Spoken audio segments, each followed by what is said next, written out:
네, 반갑습니다. 울랄라랩의 강학주입니다. 제가 이번 시간에 이제 여러분들하고 같이 드리고 싶은 내용들은 이제 스마트 팩토리를 구축하거나 기획을 할 때 필요로 하는 고민들, 뭐부터 이제 점검을 해야 되는지, 그리고 기획을 해야 되는지에 대한 내용들에 대해서 같이 말씀을 나누도록 하겠습니다. 그럼 바로 시작하도록 하겠습니다. 이제 대부분 의사결정이라는 걸 해야 되는 거죠.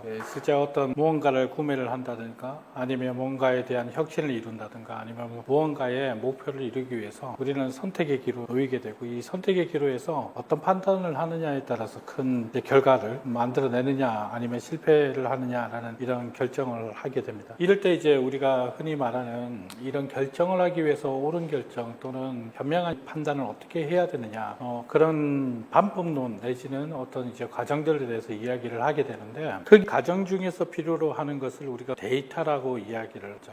예를 들어서 이런 겁니다. 이제 제가 자동차를 사야 되는데 그냥 이제 자동차라고 해서 그냥 무턱대고 차를 사지를 않죠. 말해서 차 엔진은 어떤가, AS는 잘 되는가, 뭐 연비는 어떤가, 또는 이제 제 가족들과 타고 다닐 것이냐, 업무를 볼 때 타고 다닐 것이냐, 이런 이제 다양한 정보들을 수집을 하게 되고, 그 수집된 정보를 전체적으로 어울러서 결정을 하게 됩니다. 이때 이렇게 이제 각 요소들에 있는 것들을 우리는 흔히 데이터라고 하고, 이 데이터를 가공을 해서 의사결정 또는 어떤 판단을 하기 위한 용도로 사용할 때 만들어지는 어떤 이제 가치, 어떤 데이터의 포맷들을 우리는 정보라고 이야기를 합니다. 왜 어떤 의사결정을 한다라는 말은 이런 데이터를 모아서 이 데이터에서 필요로 하는 정보를 뽑아내고, 그 정보를 기반으로 해서 지식을 내지는 의사결정을 한다는 것이 기본적인 룰인 거죠. 우리 일반적인 생활에서도 똑같습니다. 최근에 이제 비도 많이 오고 태풍도 오고, 뭐 이런 거죠. 오늘의 온도는 얼마고, 습도는 얼마고, 강수량은 얼마고, 바람의 세기는 얼마다. 이거는 실제 단편적인 데이터일. 근데 이 데이터를 두 개, 세 개를 어울러서 보면,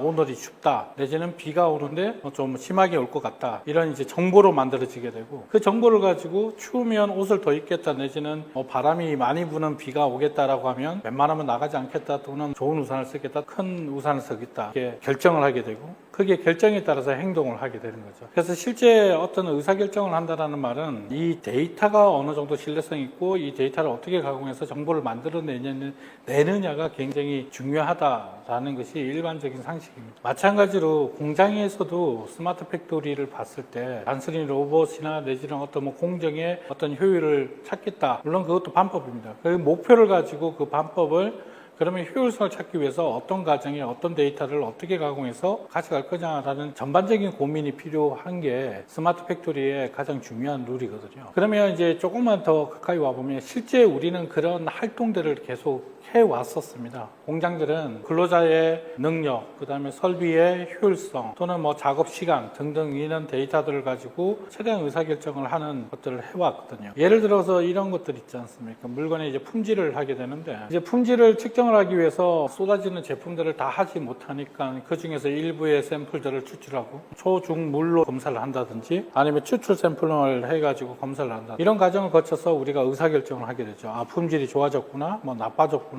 내지는 어떤 부분 쪽에 개선을 해야 되겠구나 했는데, 실제 이런 정도의 할 때 한 6년 정도 됐는데, 식스시그마에서 필요로 했던 이런 활동들이 좀 더 신뢰성 있고 또 정확한 판단을 하기 위해서 필요로 한다라는 이제 요구 또는 변화들이 계속 일어나고, 그 변화들의 일어남과 그 다음에 이제 우리가 그동안 수집했던 데이터를 같이 본다 그랬을 때 이제 데이터의 양이나 규모가 커져가는 그런 현상을 보입니다. 그래서 최근에 이야기하는 이제 빅데이터라는 걸 이야기를 하게 돼요. 여기서 한 가지 오해를 하는 게 있습니다. 어떤 거냐면, 빅데이터라고 하면 무조건 사이즈가 큰 데이터를 빅데이터라고 이해를 하는데, 실제 빅데이터는 크게는 이제 세 가지 속성을 가지고 있어야 돼요. 그 중에서 가장 중요한 속성 중에 하나가 처리나 볼륨이나 이런 것도 있지만, 어떤 데이터의 의미를 가질 수 있는 어떤 이제 요구점 내지는 그 안에 이제 성격, 이런 구조적인 부분들을 접근이 돼야 빅데이터라고 이야기를 하거든요. 공장에서 빅데이터를 모은다라고 해서 뭐 생산 가동률을 위한다라고 그러면 생산 공정 안에서 모으는 데이터가 굉장히 중요한데, 뭐 다른 협력사의 데이터, 물론 앞으로는 협력사 데이터나 또 다른 환경적 데이터들도 이제 첨부를 해서 의사결정에 조금 더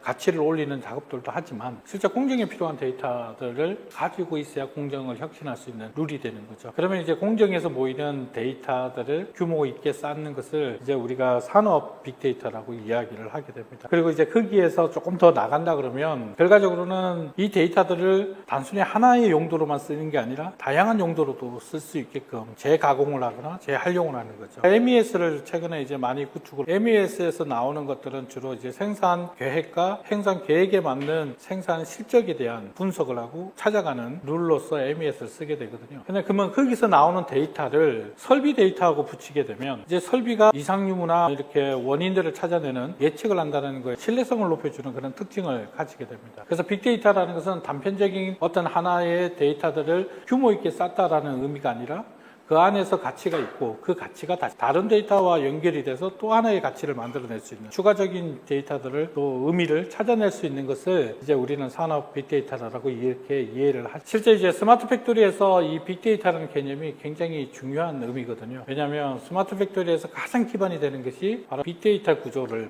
어떻게 잘 만들어내느냐라는 것이 이제 핵심이기 때문에 그렇습니다. 그렇지는 않고 단순히 이제 공정이나 단순히 이제 뭐 어떤 요건들, 솔루션 하나의 적용에 대해서만 관심을 가진다 그러면 아무래도 이제 단계별로 나갈 때 굉장히 어려움이 겪고 있는 것이 실제 최근에 이제 했던 지원 사업들이나 이런 결과들을 보면 그런 사례들이 좀 어려워하는 사례들이 발생되는 그런 이유이기도 합니다. 그래서 세계적인 데이터를 수집을 하고 그 데이터를 어떻게 빅데이터화 시키고 잘 이용할 것인가라는 고민부터 시작하는 게 스마트 팩토리의 시작이라고 할 수 있습니다. 그러면 오늘 핵심이라고 말씀드릴 수 있는 그 다음 단계부터 이제 우리가 어떻게 해야 되는지에 대한 이야기를 잠깐 풀어나가고자 합니다. 일단은 데이터가 있어야 된다, 빅데이터가 필요하다라는 것은 여러분들이 이해가 되셨을 겁니다. 그러면 더 중요한 게 그러면 이 데이터를 왜 모을 것인가라는 목표를 항상 가지고 있어야 됩니다. 공장에서 이야기하는 목표라 그러면 크게 나눈다 그러면 4가지 정도 이야기를 하시더라고요. 하나가 이제 품질에 대한 문제, 하나는 이제 생산 비용이나 이런 여러 가지 이제 로스가 일어나는 비용들을 줄여나가는 부분, 딜리버리 타이밍, 생산 시간을 줄이는 것들, 그 다음에 이제 다양한 모델 또는 신모델을 얼마나 흡수할 수 있느냐라는 플렉시블한 유동성 있는 라인, 이런 형태의 목표를 딱 두셔야 되고 그 목표에 맞춰서 이제 데이터와 빅데이터를 접근하게 되고 그 데이터와 빅데이터가 어느 정도 그림이 그려지고 나면 이제부터 그걸 구현하기 위한 단계적 목표를 가지고 계획을 세우면 되는 겁니다. 이 그림은 해외에서 이야기하는 스마트 팩토리가 필요로 하는 가장 기초적 기능적 요건 3가지에 대한 정의거든요. 이 3가지 요건이 빅데이터를 구성할 수 있게끔 해주는 기초적 또 룰이기도 합니다. 그러니까 그림을 보면 굉장히 심플합니다. 첫 번째가 센싱이나 이제 데이터를 수집하고 하기자 하는 어떤 룰을 만들어서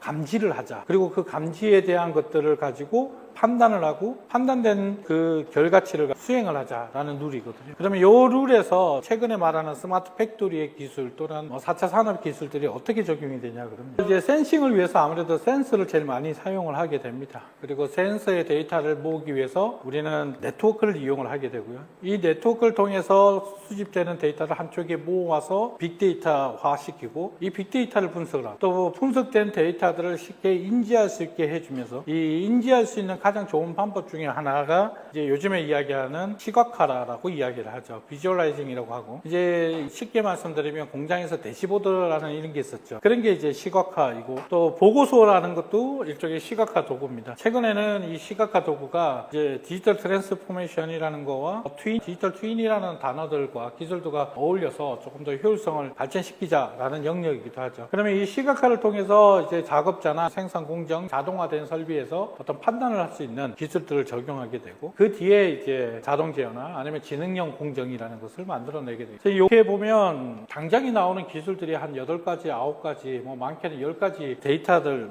아니면 기술들이 좀 많아지게 되죠. 근데 최근에 이제 기술들을 또 한 번에 해결할 수 있는 룰들이 나오기 시작을 합니다. 그 룰들이 IoT라는 기술이고요. 또 이제 데이터 구축을 하고 네트워크를 구축하고 이걸 시각화하고 어플리케이션을 만들어내는 이런 룰들을 또 한 번에 묶어서 클라우드라는 그런 기술들이 또 해결을 해주고 있습니다. 그래서 이전에 비해서 한 5, 6년 전분 우리가 단위 기술로 봤을 때는 굉장히 복잡하고 많지만 넓게 본다 그러면 이제 굉장히 좀 쉬워졌다라고 이해를 하시면 될 것 같습니다. 그러면 어떻게부터 시작을 한번 해보겠습니다. 그럼 데이터를 어떻게 수집을 해야 되는가라는 룰에서 아까 센서를 이용을 한다라고 했는데 이제 그 다음에 이제 고민을 많이 하시는 분 이야기 저희가 이제 하거나 아니면 스마트 팩토리 관련된 이야기를 하다 보면 제일 크게 생각하시는 부분이 바로 이 부분 부분이에요. 데이터를 수집하는 거는 알겠어. 센서를 수집하는 것도 알겠어. 그래서 어떤 데이터를 수집을 해야 되냐. 내지는 우리 이런 설비가 있어. 근데 이런 설비에서 어떤 데이터들을 가져와서 어떤 거와 연계시킬 거냐라는 거에 대한 고민을 많이 하시거든요. 근데 이런 고민들은 최근에 들어와서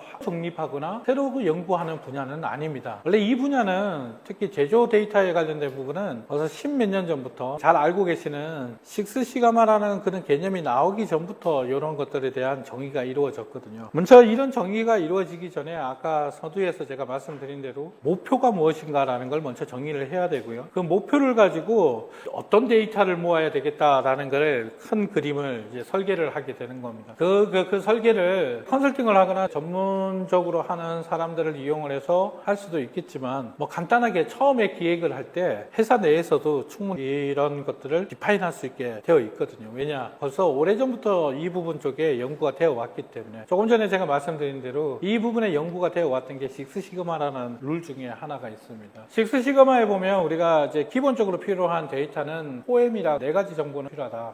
그리고 그게 조금 더 발전되면 매니징까지 해서 5M이라고 그러고 그 뒤에 Q와 S가 더해지게 됩니다. 그러면 이 데이터가 이렇게 이제 큰 덩어리로 이야기를 하니까 어떤 데이터인지 접근하기 힘들어서 제가 조금 더 상세하게 이야기할 수 있는 장을 하나 더 만들었거든요. 세부적으로 보면 이런 겁니다. 만약에 맨에 대해서 작업자, 근로자에 대해서 데이터를 모으겠다라고 한다 그러면 기본적으로 어떤 데이터가 필요하냐? 작업 시간, 휴식 시간, 연구 시간 또는 다른 활동을 하기 위한 그런 시간, 뭐 근태라는 이런 정보들도 있겠죠. 그런 패턴에서 이 장을 보시면 좀 쉽게 이해를 할 수가 있습니다. 기계 설비에서는 어떤 데이터가 기본적으로 가져와야 우리가 의사결정 내지는 스마트 팩토리의 목적성을 달성할 수 있는지에 대한 룰이 나오게 되는 거죠. 자, 그러면 기본적인 데이터의 세부적인 디테일한 부분들은 결과적으로는 이제 구현을 하면서 설계를 하면 되는데 초기에 스마트 팩토리를 설계하실 때 접근해야 될 영역들은 기초적인 이제 데이터 영역들이라고 한다 그러면 주로 여기서 뽑아내시면 대부분 문제들을 해결할 수 있을 겁니다. 근데 이때 이제 중요한 게 있습니다. 그러면 이 4M과 5M 그냥 무턱대고 모을 것이냐? 그렇지는 않고요. 그렇게 되면 의외로 이제 필요로 하는 효율성 있는 시스템 외에 또 다른 시스템을 더 추가적으로 개발해야 되는 아니면 도입해야 되는 초기 투자에 대한 비용, 그 다음에 여러 가지 시간적인 문제 이런 것들이 많이 있기 때문에 처음에는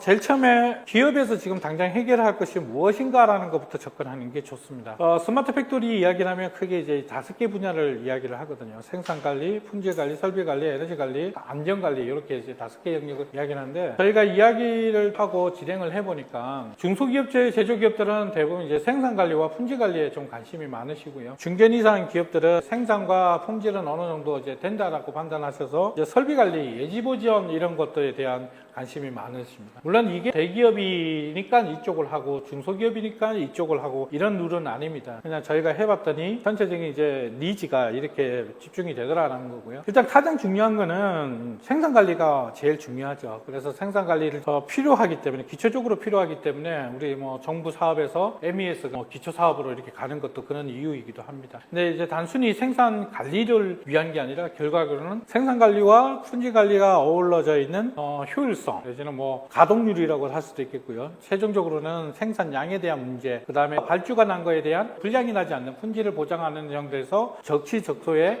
공급을 할 수 있는가 뭐 이런 거에 대한 니즈들을 연계해서 같이 봐야 되고요. 처음에 도입할 때는 어디부터 시작을 할 거냐라는 것을 먼저 정의할 필요가 있습니다. 두 번째로 체크해야 될 것은 데이터 정의가 됐다 그러면 지금 현재 저희 회사, 우리 회사가 갖고 있는 설비가 어떤 설비인가라는 것을 좀 정의를 할 필요가 있습니다. 그리고 아까 앞전에 목표에 따라서 그 데이터를 어떤 설비, 어떤 공정에서 가져올 것인가라는 것을 같이 고민을 해야 되거든요. 실제 이제 설비나 공정에 따라서 나올 수 있는 데이터가 있고 나오지 못하는 데이터도 존재하고 있습니다. 그러면 나올 수 있는 데이터는 설비에서 어떻게 뽑아낼 것인가, 센스를 통해서 뽑아낼 것인가, PLC를 통해서 뽑아낼 것인가, 아니면 이제 뭐 HMI나 아니면 DAQ를 통해서 것인가 이런 고민들이 같이 어우러서 할 필요가 있거든요. 만약에 뽑아내지 못한다라고 한다면 그 뽑아낼 수 있는 다른 우회적 경로나 다른 방법들을 고민을 하게 되는 거고요. 그래서 데이터 정리가 끝나고 목표점이 섰다 그러면 이제 그 다음부터는 현장의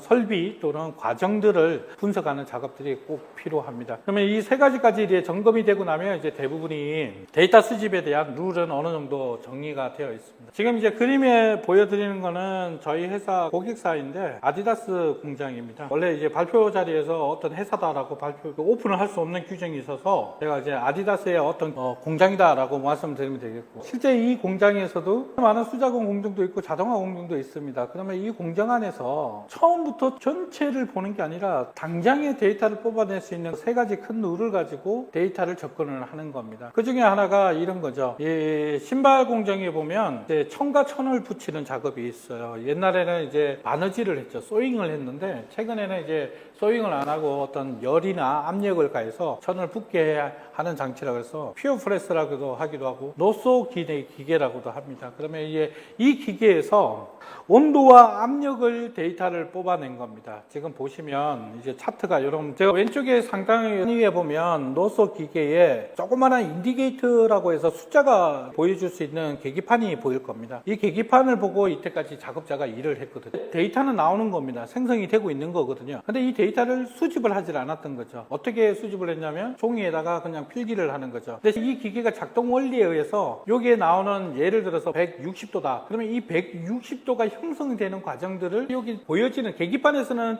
160도만 보여지겠지만 160도가 올라가고 내려가는 과정들은 데이터가 그 안에서 계속 만들어지고 있는 거거든요. 그 데이터들을 이제 이렇게 차트화 시킨 겁니다. 뽑아 나온 걸 그대로 그냥 보여지게끔 만든 거죠. 그러면 이렇게 차트를 뽑아내고 나니까 이제 몇 가지 요건들이 나오는 거죠. 일단 먼저 기계 사진 밑에 보시면 삐죽하게 올라온 거 있죠. 요거는 계기판은 160도를 찍고 있는 겁니다. 근데 가동 상황에서는 이게 불량 요건이 생긴 거거든요. 그러니까 계기판을 보고 160도라고 찍어버리면 이거는 불량이 아닌데, 그 앞뒤의 데이터, 몇 초간의 데이터를 같이 보면 이거는 불량 요건이 생기는 거구나라는 걸 알 수 있다라는 거고요. 자, 그러면 가운데 있는 차트를 잠깐 설명을 드리겠습니다. 보면 이 기계가 이제 천과 천을 붙이기 위해서 이렇게 꾹 눌려지는 시간이 총 30초 정도 이루어집니다. 그 30초 동안 기계에서 발생되는 온도는 어떻게 이동이 되는지를 보여주는 그래프입니다. 그게 첫 번째 그래프고, 1번이라는 거는 30분 동안 작동이 됐느냐라는 걸 알 수 있는 시간이 되겠고요. 2번 같은 경우는 적정 온도까지 충분하게 올라왔느냐라고 알 수 있는 차트가 되겠고, 그 다음에 3번 같은 경우는 중간중간에 작업 중간에 휴식 시간 내지는 작동 준비 기기 시간은 어떻게 되느냐라는 걸 알 수가 있을 겁니다. 이거 조금만 더 나간 게 두 번째 차트입니다. 보시면 30초 동안 1번 같은 곡선을 그리게 되는데, 이게 5초 동안은 급상승하고 20초 동안은 완만하게 상승하고, 그 다음에 또 10초 동안에는 유지하게 되고, 그 다음에 5초 동안에 온도가 빠지는 이 온도의 패턴이 생기게 됩니다. 그러면 단순하게 30초 동안 160도에 올랐다가 아니라 이게 5초 동안에는 어떻게 오르고, 그 다음에 10초 동안에는 어떻게 오르고, 10초 동안에는 얼마큼 유지가 되고, 그 다음에 빠지느냐라는 걸 가지고 조금 더 디테일한 품질에 대한, 내지는 설비가 이상이 있는지 없는지를 알 수 있는 패턴을 가지게 되는 겁니다. 만약에 이 30초 곡선이 뭐 좁혀지거나 찌그러지거나 그렇다 그러면 일단은 품질에 대해서 의심을 해볼 수도 있겠고, 또는 이게 지속적으로 계속 발생이 된다 그러면 설비의 세팅이 인디케이터에서 보여지는 160도 계기판에서 보여지는 것과 달리 설비 안에서는 그 온도 관리가 제대로 되지 않는다라는 형태의 뭐 설비의 이상 유무도 알아낼 수 있겠죠. 그러면 마지막에 있는 차트를 한번 볼게요. 이게 이제 오전 근무 시간에 근무를 한 겁니다. 38분 동안 이제 근무를 한 거죠. 그러면 온도만 쟀는데 어떤 데이터들이 나오기 시작을 하냐면, 전체 작업 시간이 몇 시간, 그러니까 총 이제 38분 동안 작업은 23번을 작업을 한 겁니다. 왜? 곡선이 이렇게 올라왔으니까. 그럼 38분 동안 23번을 작성을 했고, 작업 시간은 38분 동안 805초 정도가 실제 작업 시간이고, 중간중간에 휴동 또는 휴식 시간은 약 630초 정도가 휴식을 한 거죠. 그리고 생산량은 한번 이게 곡선이 하나 생길 때마다 2개씩 물건이 나오니까 여기서 생산되는 물건은 46개가 되겠고요. 여기서 곡선의 비중이 잘못된 구간이 두 군데 구간이 생긴 걸 볼 수가 있습니다. 제가 동그랗게 표시한, 그러니까 두 번의 온도 관리 또는 이제 적정 온도에 유지를 못했기 때문에 이 두 구간에서는 불량 가능성이 상당히 높아진 거죠. 그렇다고 보면 불량 가능성의 구간은 2번, 그럼 불량 가능성의 물건은 한 번 일어날 때 2개씩 일어나니까 4개. 그러면 전체 이제 수량이 나오겠죠. 전체 생산량은 46개가 만들어졌고, 그 중에서 불량은 4개가 빠졌으니까 42개가 양품이고 4개는 불량 의심 볼 수 있겠죠. 이런 식으로 온도만 측정이 됐는데 그 안에서 가시는 데이터가 다양하게 존재하다는 거고요. 이 데이터를 어떻게 가공하고 어떻게 보냐에 따라서 우리가 간단하게 내지는 뭐 더 많은 의미를 찾아낼 수 있는 게 이제 특징이라고 할 수 있겠죠. 그러면 더 쌓아서 분석하는 것을 자동화 시킬 거냐? 여기서 말하는 자동화라는 것은 소프트웨어적으로 분석을 해야 되기 때문에 머신러닝, 딥러닝, 인공지능 이런 기술들이 여기에 접목이 돼서 사람이 이걸 보면서 일일이 분석을 하는 게 아니라 기계가 분석을 해서 결과초를 소프트웨어가 도출해주는 이런 것들까지 이제 발전을 하게 되는 겁니다. 그러면 그까지 발전하기 위해서 다음 단계까지 계속 한번 이어서 제가 설명을 좀 드리도록 하겠습니다. 데이터 수집 사례의 두 번째 사례는 요거는 이제 전자회사입니다. 그러니까 S&T 공정 회사라고 보시면 되겠죠. 자, 이 회사 같은 경우는 4개의 공정 라인을 가지고 있고요. 장비 자체가 워낙에 자동화되어 있는 장비예요. 설비 자체가. 그런데 설비 자체에서 자동화 데이터가 있음에도 불구하고 이제 데이터가 원활하게 수집 안 된다는 요건과 그 주변에 다른 데이터들이 필요하다는 요건. 그러니까 설비에서 데이터가 원활하게 다 나오지 않을 때 그럴 때 해결한 것은 IoT들이죠. 지금 영상에 보시면 이게 마운터라는 기계인데 회로판 위에 부품을 올리는 기계거든요. 기계 옆쪽에 보시면 자그마한 반짝반짝하는 기계가 하나 붙어 있을 겁니다. 저게 이제 흔히 데이터를 수집을 하는 센싱 데이터를 수집하는 IoT 장치가 되겠죠. 이 IoT 장치가 이 마운트가 작동이 될 때 필요로 하는 데이터들을 이제 서버에 아니면 어떤 엣지에 계속 지속적으로 보내주게 되죠. 오른쪽에 있는 영상이 지금 이 작동이 되면서 들어오는 데이터가 이렇게 모여지는 것을 볼 수가 있습니다. 이런 것들을 설비에서 나오는 데이터를 그대로 모아도 되지만 설비에서 나올 수 없는 데이터다. PL 나온다. 내지는 거기에 붙어있는 DAQ나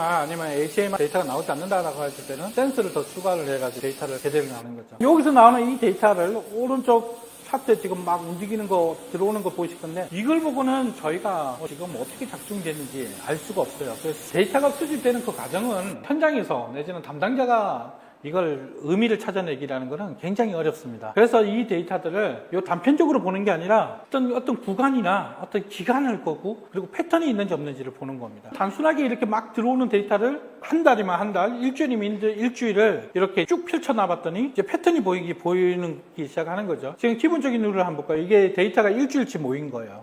보시면 차트 그래프가 어떤 모양을 만들어낸다는 걸 알 수가 있을 겁니다. 이게 우리 흔히 말하는 시계열 데이터 패턴이라고 이야기를 합니다. 시계열 데이터라는 것은 시간 단위로 계속 나오는 데이터들을 시계열 데이터라고 하고요. 이거 시계열 데이터가 어떤 작동이나 내지는 설비가 움직임으로써 만들어내는 그래프가 이제 패턴이라고 이야기를 하는 거죠. 자, 일주일치를 보면 작업 시간과 작업하지 않는 시간, 그 다음에 초기 가동과 비초기 가동, 그리고 일반적으로 생산품이 제대로 만들어졌을 때의 패턴과 비 패턴을 아주 전문가가 아니더라도 기본적으로는 어느 정도 이해가 되기 시작하실 때 이게 이제 형성을 시키고 데이터를 수집을 해서 보는 거에 효과라고 할 수 있겠죠. 물론 이렇게 보인다고 해가지고 당장에 그 효과가 나오는 건 아닙니다. 기초적인 2단계까지 거친다라고 이렇게 생각을 하시면 되겠죠. 자, 그러면 다음 단계 이야기를 한번 해보자고요. 다음 단계 이야기 하기 전에 제가 TPM이라는 것을 꼭 한번 소개를 하고 넘어가야 될 것 같습니다. 최근에 이 부분 쪽에 관심이 굉장히 뜨거워졌습니다. 이 TPM 활동이 왜 뜨거워졌냐면 대부분 공장들이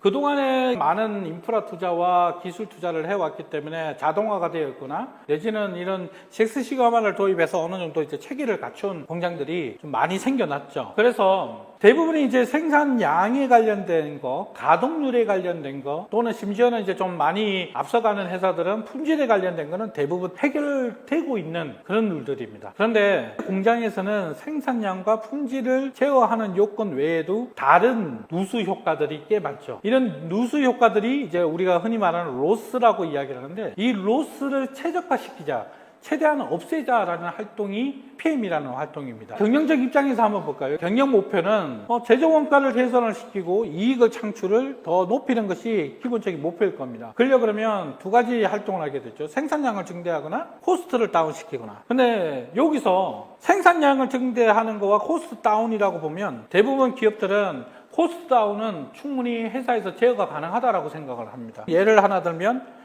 근로자죠. 근로자의 시간은 경영적인 판단에 의해서 얼마든지 조정이 가능하거든요. 그러면 인건비에 대한 코스트는 얼마든지 조정할 수 있다라고 생각을 하고 계시죠. 근데 생산량 증대에 대한 부분인데 생산량 증대의 부분에서 생산량을 확 늘리려고 그러면 당연히 설비 투자가 이루어져야 됩니다. 공정이 더 늘어나야 되고. 근데 그렇지 않을 경우에 공정을 늘리거나 설비를 더 늘리지 못했을 때 공정에서 이루어지는 과정의 시간들 중에 필요 없이 손실되는 시간들을 줄여나간다 그러면 그 시간만큼 이제 더 작업을 할 수가 있고, 그리고 또 거기서 생산량을 늘릴 수 있다라고 이 생각을 하시거든요. 아까 신발공장 차트를 봤는데 총 38분 동안 작업은 3분의 2 정도 작업을 하고 800초 정도 작업을 하죠. 3분의 1 정도, 거의 반 가까이가 600초 정도가 휴동 시간이거든요. 그러면 경영자 입장에서는 600초 중에서 200초만 줄인다 그래도 30초에 부품이 만들어지니까 그냥 생산량이 늘어날 수 있겠죠. 근데 이 단위 설비가 한 대가 아니고 만약에 그게 100대다 그러면 200초를 줄이겠다 그러면 당장에 봤을 때 100대니까 2만 초를 줄이게 되는 거죠. 거의 2, 3일의 생산량이 생기는 거죠. 그런 활동들을 줄이는 활동들이 생산량 증대 활동인데, 이 부분들이 어려운 부분 중에 하나입니다. 왜? 설비의 고장이나 문제를 우리가 직접적으로 알 수가 없기 때문에. 그래서 고장 나면 빨리 고친다라는 거 외에는 이때까지 대응할 수 있는 방법이 없었거든요. 그래서 지금은 이제 이쪽 부분들을 고장이 나기 전에 미리 알아서 쉬는 시간에, 휴동 시간에, 근무의 시간에 수리를 해놓자라는 거예요. 그게 우리가 흔히 말하는 예지보전이라는 방법이거든요. 설비에 관련된 로스가 아까 생산량 증대의 로스에서 가장 많이 영향을 미치는 영역이고요. 그러면 그게 어느 정도 범위에 속하냐라고 하면 이 차트에 보시면 8대 로스라고 하는데, 이 중에서 설비에 관련된 로스가 이제 반 이상이 거기에 차지하게 됩니다. 그리고 그 설비의 로스는 대부분이 기계 설비 자체가 작동을 어떻게 하냐에 따라서 생겨나는 것들이고요. 그래서 이걸 이제 분석을 하자라는 게 설비 예지 보전입니다. 그러면 설비 예지 보전을 하기 위해서 어떤 활동을 하느냐, 여러분들이 많이 보셨던 차트입니다. 이전에는 사후 보전이라는 걸 많이 했어요. 요즘에 중소기업들이 대부분 이런 활동을 하죠. 고장이 나면 빨리 고치자라는 활동이 사후 보전 활동입니다. 근데 고장이 나서 빨리 고치자라는 활동을 아무리 학습을 하고 훈련을 해도 실제 고장 정비 시간은 우리가 보장을 할 수가 없어요. 그래서 이걸 최대한 고장이 안 나게 만들어야 되겠다라고 해서 하는 활동이 TBM이라는 활동입니다. 주기마다 부품을 가는 거. 그러니까 미리 엔진 오일을 갈아 놓는다든지 그 안에 있는 타임벨트를 갈아 놓는다든지 이런 활동이 TBM이에요. 베이스 매니지먼트를 해갖고 시간 예방 보전이라는 활동을 합니다. 근데 이 활동의 문제점은 설비가 고장이 나지 않아도, 부품이 고장이 나지 않아도 그 부품을 가지고 있어야 되고 그 부품을 교체를 해야 되기 때문에 비용적인 문제가 생겨나는 거죠. 결과적으로는 가동 시간은 좀 줄일 수 있어도 이제 거기에 들어가는 비용적인 요소는 또 늘어나는 활동이죠. 이걸 조금 더 발전시킨 TBM이라는 겁니다. 상태를 진단을 해서 수리를 하자.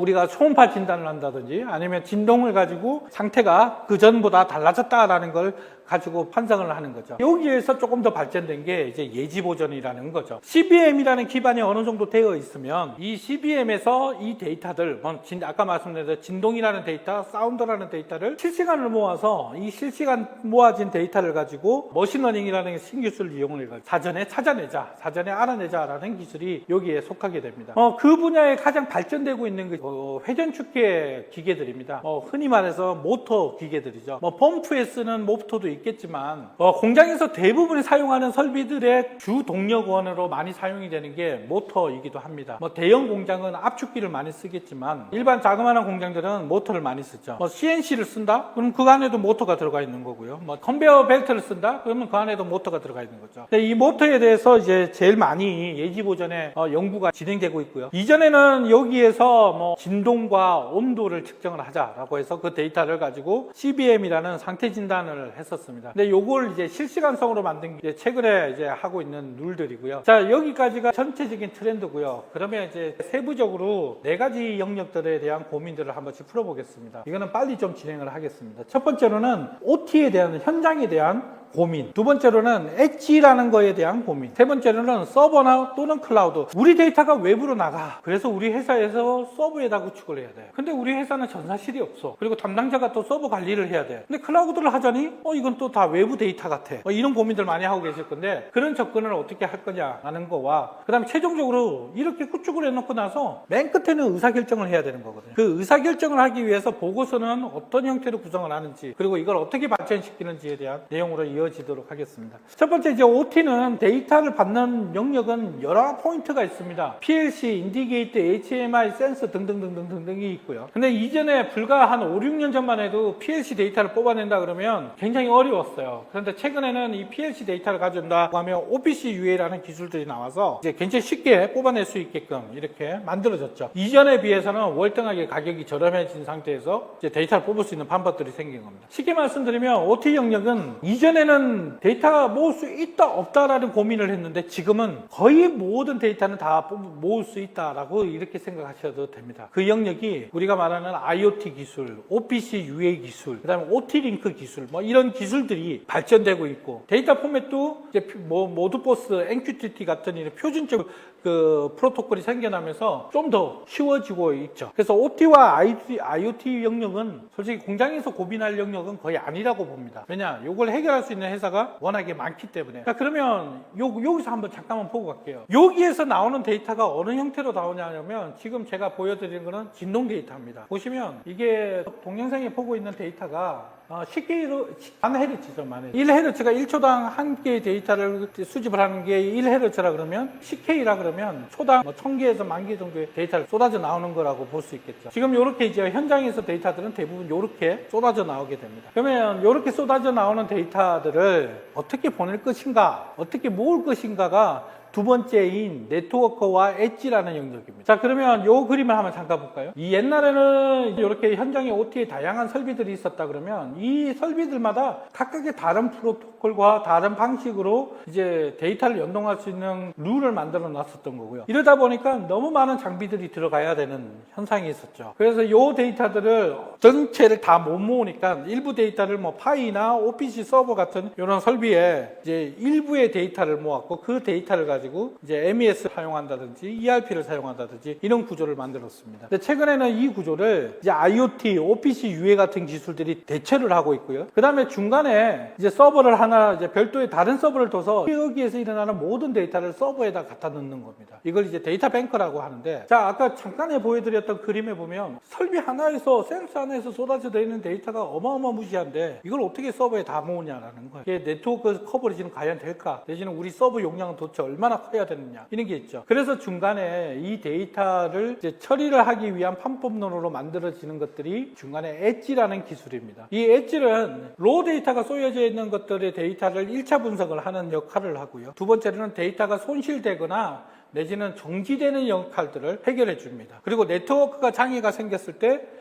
그 네트워크 장애를 복구하기 전까지 임시 저장소 역할도 가져가는 것이 엣지라는 장비들이 가지는 특징이죠. 요즘에 이제 이 엣지라는 기술들이 늘어나면서 맨 위에 있는 하이 클래스에 있는 시스템의 구성을 이제 클라우드로 가지고 갈 수 있느냐, 서버로 구축할 수 있느냐라는 고민들을 해결할 수 있는 룰이 되기도 했거든요. 그러면 이제 어떻게까지 구성을 하게 되냐면 일반 개개인의 공장들은 어디까지 되냐면 엣지까지 구성을 하게 되고요. 그러면 예를 들어서 지금 그림 보여드리는 것처럼 우리 공장은 한 공장이 아니라 두세 군데에 나눠져 있다, 지역이 나눠져 있다, 해외 쪽에 있다라고 했을 때 전체 공장마다 이 시스템을 전체를 다 통합을 만드는 게 아니라 한 공장당 엣지 정도의 단계까지만 구성을 하는 겁니다. 그리고 서버 윗단계에서 플랫폼을 구축을 하게 되고 그 플랫폼 구축을 된 걸 가지고 이제 MES나 다른 솔루션과 연동을 하게 되는 거죠. 그렇게 되면 이제 중앙 통합 관리라는 것도 구성이 되게 되고, 그래서 이 영역이 엣지라는 영역이다라고 생각을 하시면 되겠고요. 자, 이게 해결되면 이제 제가 금방 말씀드린 서버냐 클라우드라는 고민을 하게 됩니다. 실제 서버를 선택을 할 때 중요한 4가지 포인트를 꼭 고민을 하셔야 돼요. 이제 제조 공장들이 특히 중소 공장들은 전산실이 없다 보니까 서버를 PC처럼 사용해 놔요. 근데 실제 서버는 전원도 안정적이어야 되고 네트워크도 안정적이어야 됩니다. 그래서 서버가 있다라고 한다면 서버를 전담하는 담당 직원도 있어야 되는 게 사실이거든요. 근데 그걸 투자를 하기에는 또 비용적인 문제가 많이 생기죠. 전산 담당자를 둔다는 것도 부담이 되고, 그래도 서버를 만약에 놓겠다라는 결정을 하게 된다 그러면 최소한 4가지 영역을 꼭 고민해야 된다. 첫 번째, 서버가 안정성을 가질 수 있느냐, 그런 일들이 많아요. 이제 제조 공장에다가 서버를 구축을 해놨더니 청소하면서 전원을 내리는 거죠. 그럼 서버가 툭 하고 꺼져버리는 거예요. 꺼지고 나서 이거 켤 줄을 모르니까 그냥 가만히 놔둬버리는 겁니다. 그러면 그 뒤에 데이터 손실이 생기는 거죠. 그럼 비어지는 데이터가 생긴다는. 심지어는 이제 서버는 별도 전원을 구축을 하셔야 되는데 멀티 서플라이를 가지고 다른 PC하고 똑같이 같이 연결해 놓은 거예요. 그러니까 청소하다가 서플라이 스위치를 꺼버려 가지고 서버가 죽어버리는 이런 현상들이 발생이 되죠. 그래서 안정성을 꼭 가져야 된다는 거고요. 두 번째로는 서버의 성능은 최근 들어와서 굉장히 급격하게 성장이 되어 있기 때문에 대부분의 성능은 다 커버가 다 되고 있어요. CPU, 메모리 이런 것들은 충분한 용량을 가지고 있습니다. 그런데 이제 지금은 빅데이터이기 때문에 스토리지에 대한 확장성을 가지는지를 고려를 하셔야 됩니다. 세 번째로는 무정지 시스템을 확보해야 되고, 네 번째는 확장성을 가져야 됩니다. 그렇게 되면 이게 참 아이러니하죠. 왜냐하면 이 네 가지를 다 구성을 한다라고 하면 이제 어마어마한 시스템이 돼버리는 거예요. 뭐 비용적으로 10억이 넘는 그런 서버가 한 대를 필요했는데 이걸 네 가지를 보완을 하고 설계를 해봤더니 한 대의 서버가 필요한 게 아니라 8대, 7대 서버가, 왜? 메인 운영 서버가 있고 백업 서버가 있고 이중화 서버가 있고 또 이중화 백업 서버가 있어야 되고 또 보안이라는 게 있고, 그러면 결과적으로는 굉장히 큰 시스템이 돼버리는 겁니다. 이 정도 시스템들을 기업 안에서 구축을 할 수 있느냐? 솔직히 좀 어렵죠. 굉장히 어려워요. 이제 요 들어가는 솔루션도 백업 서버도 있고 이중화 서버도 있어요. 소프트웨어도 있고 이런 다양한 솔루션들이 있어야 되는데 이 솔루션까지 구매를 한다 그러면 비용이 너무 비싼 거죠. 그래서 이제 최근에 고민을 하는 것이 클라우드입니다. 클라우드는 이 비용에 비해서 월등하게 저렴하게 사용할 수 있는 장점을 가지고 있거든요. 최근에 클라우드를 쓰는 회사들이 중소기업들보다는 대기업들이 더 우리가 흔히 오해를 하는 게 우리 데이터가 다른 회사의 서버에 들어가 라는 오해를 하면 대기업들은 어떻게 그런 결정을 할 수 있겠냐, 더 보안이 철저한데. 실제 제가 거기에 최근 기사들을 제가 갖고 왔어요. 여기 보시면 두산 클라우드 채택을 한다, 동원그룹 클라우드 도입한다, 오라클 오픈소스 클라우드 대이동을 한다, 현대자동차 이런 회사들이 클라우드를 사용한다. 근데 중소기업들은 여기에 대해서 약간의 오해를 가지고 있는 거죠. 서버를 구축한다는 것은 내 서버를 구축한 거, 온프라이빗으로 구축하냐 클라우드를 구축할 거냐라는 고민이 아니라, 이걸 고민하는 게 아니라 클라우드로 자원을 사용을 하는데 그 클라우드를 단독으로 쓸 거냐 아니면 더 저렴하게 같이 클라우드를 쓰라는 걸로 고민해야 됩니다. 그러니까 쉽게 말하면 여러분이 공장에 놓는 서버를 ID 센터 같은 데다가 하나를 가져다 놓는다라고 생각하시면 돼요. 클라우드도 단독으로 쓰게끔 해주는 클라우드가 있기 때문에 이걸 조금 더 확장을 한다 그러면 이제 단독 클라우드를 쓸 거냐, 저렴한 상용 클라우드를 쓸 거냐, 아니면 이거 단독 클라우드를 구축을 하고 싶은데 비용이 너무 많이 들어서 우리는 그 비용을 다 투자를 안 하고 단독형인데 그 단독형도 빌려서 쓰겠다라는 방식이 또 있습니다. 그게 파스라는 거고 아이사라는 방식의 클라우드거든요. 그래서 클라우드는 이런 개념으로 접근을 하시면 좀 고민이 될 겁니다. 마지막으로 이제 시각화입니다. 아까 제가 앞 차트에서 실제 설비에서 나오는 데이터는 이런 데이터라고 보여드렸고요. 이 데이터를 가지고 지체적으로 분석을 해라, 작업자들이, 근로자들이 이걸 보고 작업 생산 활동을 해라, 보고서를 만들어라. 굉장히 어렵죠. 지금 오른쪽에 그림이 있는 노란 차트가 일주일치 차트거든요. 보시면 점심때, 쉬는 시간, 저녁 때, 그리고 주말이 뚜렷하게 차트가 그림이 그려지는 걸 볼 수가 있을 건데, 그렇다 하더라도 이걸 가지고 우리 설비는 이상이 있어 없어 라고 하기는 어렵죠. 그래서 이제 쉽게 보여주게끔 만드는 시스템이 시각화 솔루션이라고 합니다. 그게 이제 영어로는 비주얼라이징이라고 이야기를 하고요. 우리가 말하는 건 시각화. 이전에 말해 왔던 거는 대시보드 이런 거고요. 이런 이제 시각화를 시켜주면 이제 복잡한 데이터들을 쉽게 접근할 수 있게끔 만들어지는 거죠. 자, 한번 보여드릴게요. 왼쪽에 위에 있는 거는 지금 센스에서 나오는 데이터입니다. 그게 오른쪽에 있는 동영상, 저 데이터가 이렇게 표현이 되는 겁니다. 지금 저기에 있는 모터의 기계가 돌아가고 있는데 그게 시그널 데이터는 수없이 떨어져 나와요. 근데 실제 우리가 보이는 데이터는 당장에 진동이 생긴다, 이상이 생긴다 라는 걸 보여주는 거죠. 이런 것들을 시각화 기술이라고 합니다. 이 시각화 기술은 최근에 이제 디지털 트랜스포메이션이라는 말로 또 발전되기도 하거든요. 그게 어떤 건지 말씀을 드리면, 이 데이터를 금방 대시보드 형식으로 보는 게 아니라 현장에서 직접 보고 싶어 라는 니즈들이 발생이 되고 있거든요. 그러니까 내가 지금 설비를 보고 있는데 이 설비가 지금 현재 이상이 없는지를 내가 보고 싶어 라는 룰이 생긴다는 거죠. 그걸 최근에 나와 있는 AR이라는 기술, VR이라는 기술, 3D 기술 이런 것들이 접목이 돼서 가상현실이라고 하죠. 우리 흔히 그 설비의 데이터를 입혀주는 작업들을 하게 됩니다. 여기까지가 제 발표고요. 마지막으로 저희 회사를 간단하게, 울랄라랩은 IoT, 머신러닝, 인공지능, 빅데이터, 클라우드 구축, 이 기술들을 가지고 스마트 팩토리 구축 사업들을 하고 있습니다. 이제 저희가 생산관리, 품질관리, 설비관리, 에너지관리, 환경관리, 안전관리 이런 부분들의 서비스를 제공하고 있다. 이렇게 제가 이제 마무리를 하고요. 궁금하신 게 있거나 내지는 필요하신 부분들이 있으면 언제든지 말씀 주시면 제가 친절하게 설명을 드리도록 하겠습니다. 긴 시간 경청해 주셔서 감사합니다. 수고하셨습니다.